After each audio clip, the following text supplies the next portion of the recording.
Hola, las tinturas vegetales ya empezaron a utilizarse miles de años atrás para dar color a ropas y otros enseres. Hoy vamos a crear 3 tintes de este tipo. Si conoces otros alimentos utilizados para teñir madera o tela, déjamelo en los comentarios y haremos otro vídeo donde los probaremos citándote como persona que lo ha propuesto. Sin más esperas, pasamos al primer color. En este caso, la tonalidad amarillenta la vamos a obtener de la especia llamada cúrcuma. Si en tu país le dais un nombre diferente, indícalo en los comentarios, por favor. En un recipiente donde vayamos a preparar el tinte, pondremos un poco de agua, preferiblemente templada, y le añadiremos la cúrcuma en polvo. La proporción que utilizo es de unas 3 cucharadas de agua por una de cúrcuma, aunque no es necesario que sea una medida exacta, y te animo a que experimentes con otras proporciones. Si necesitas preparar cantidades más grandes, solo tienes que respetar la proporción que he comentado. Ahora se trata de mezclar muy bien para que la cúrcuma se disuelva totalmente y no quede ningún grumo. Una vez mezclado, añadiremos una cucharada de alcohol y lo volveremos a mezclar bien.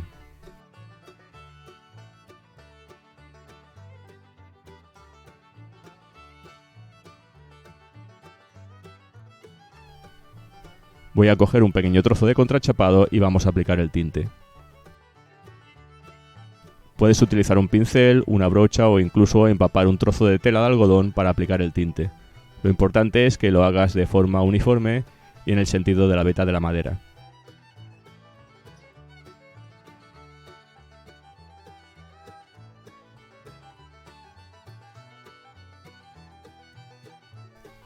Ahora lo dejaremos secar y al final del vídeo veremos el resultado.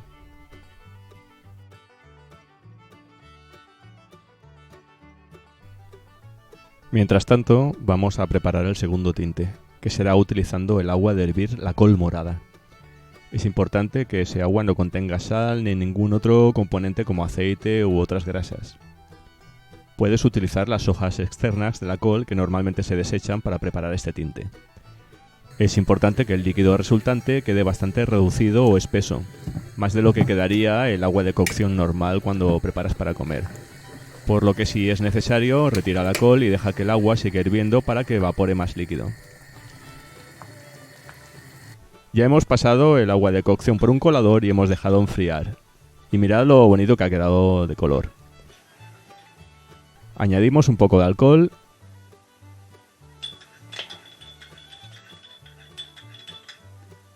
y procedemos a pintar nuestro trozo de madera.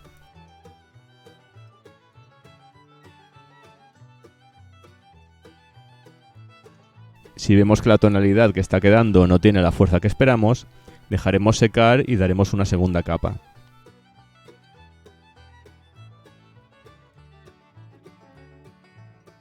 Dejamos secar y al final veremos el resultado.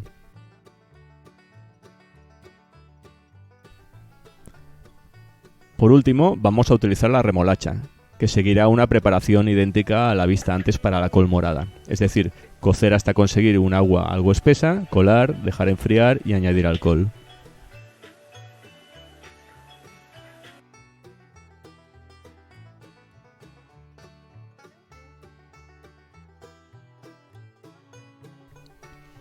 Teñimos el trozo de contrachapado que teníamos preparado y dejamos secar.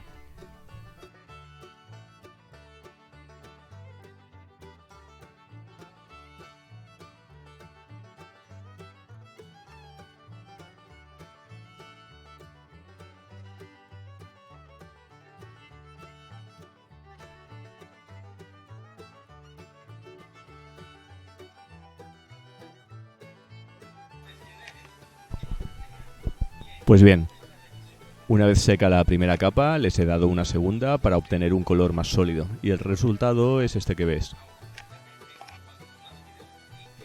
Creo que son 3 tonalidades muy bonitas con las que seguro podrás decorar muchas manualidades, muebles o cualquier otra cosa que pase por tu imaginación. También puedes utilizarlo en telas con buenos resultados. Si te parece interesante un vídeo donde probemos estos mismos tintes sobre telas, deja un comentario y si hay mucha gente interesada lo haremos. Ahora que ves los 3 colores, ¿cuál te gusta más? ¿En qué trabajos crees que puedes aplicarlos? Espero leer tus ideas. Para darle un toque final, Podemos darle a la madera una capa protectora como la que ves en la imagen con el barniz casero a base de poliuretano reciclado que puedes encontrar en este canal. He aplicado el barniz solo en la parte superior para que puedas observar la diferencia. Este barniz, además de dar un acabado algo brillante, protegerá la madera de la humedad. Te dejo enlace en la descripción del vídeo si quieres aprender a hacerlo. Espero que el vídeo te haya sido de utilidad. Si es así, nos ayudará mucho que nos obsequies con una manita arriba. Para recibir información de nuevos vídeos donde explicaremos más cosas que puedes hacer con tus propias manos, explicado de forma sencilla, suscríbete y activa la campanita para recibir las novedades. Gracias y hasta pronto.